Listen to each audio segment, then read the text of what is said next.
In his book, The Mother, Sri Aurobindo defines the conditions and qualities of faith needed to overcome all obstructions or disasters. Quote, to walk through life armored against all fear, peril, and disaster. Only two things are needed, two that go always together. The grace of the Divine Mother, and on your side, an inner state made up of faith, sincerity, and surrender. Let your faith be pure, candid, and perfect. An egoistic faith in the mental and vital being tainted by ambition, pride, vanity, mental arrogance, vital self-will, personal demand, desire for the petty satisfactions of the lower nature is a low and smoke-obscured flame that cannot burn upwards to heaven. Regard your life as given you only for the divine work and to help in the divine manifestation. Desire nothing but the purity, force, light, wideness, calm, ananda of the divine consciousness and its insistence to transform and perfect your mind, life, and body. Ask for nothing but the divine, spiritual, and supramental truth, its realization on earth and in you and in all who are called and chosen, and the conditions needed for its creation and its victory over all opposing forces. End quote. The mental consciousness is rooted in division, separation, and fragmentation. It maintains doubts, questions, and contradictions as part of its normal process. Complete faith is based in the psychic being, not the mind. As long as we base our lives in the mental consciousness, we are sure to experience considerable confusion. When we are able to shift our central focus to the psychic being, the faith becomes pure and strong, and we can follow the sunlit path rather than be constantly subject to the dark night of the soul. A disciple inquires, what are the conditions in which there is a descent of faith? The mother writes, quote, the most important condition is an almost childlike trust, the candid trust of a child who is sure that it will come, who doesn't even ask himself about it. When he needs something, he is sure that it is going to come. Well, it is this kind of trust. This indeed is the most important condition.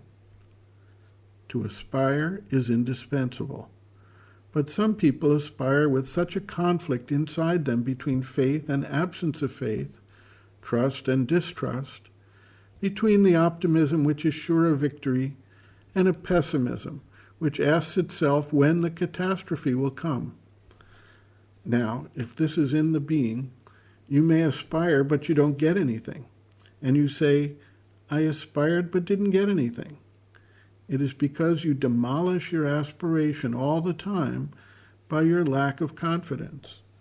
But if you truly have trust, children, when left to themselves and not deformed by older people, have such a great trust that all will be well. For example, when they have a small accident, they never think that this is going to be something serious. They are spontaneously convinced that it will soon be over, and this helps so powerfully in putting an end to it. Well, when one aspires for the force, when one asks the divine for help, if one asks with the unshakable certitude that it will come, that it is impossible that it won't, then it is sure to come. It is this kind. Yes, this is truly an inner opening, distrustfulness. And some people are constantly in this state. When there is something to be received, they are always there to receive it.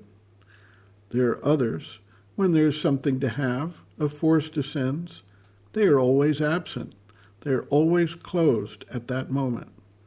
While those who have this childlike trust are always there at the right time.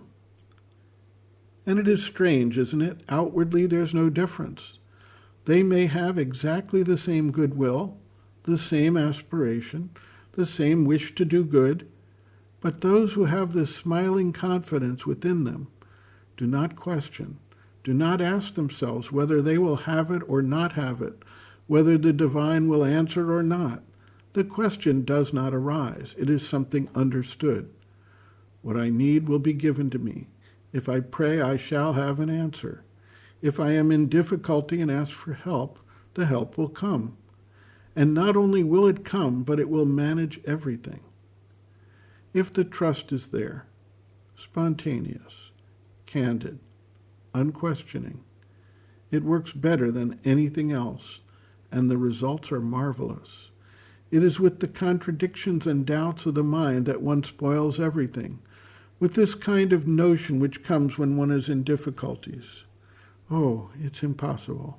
I shall never manage it. And if it is going to be aggravated, if this condition I am in, which I don't want, is going to grow still worse, if I continue to slide down farther and farther, if,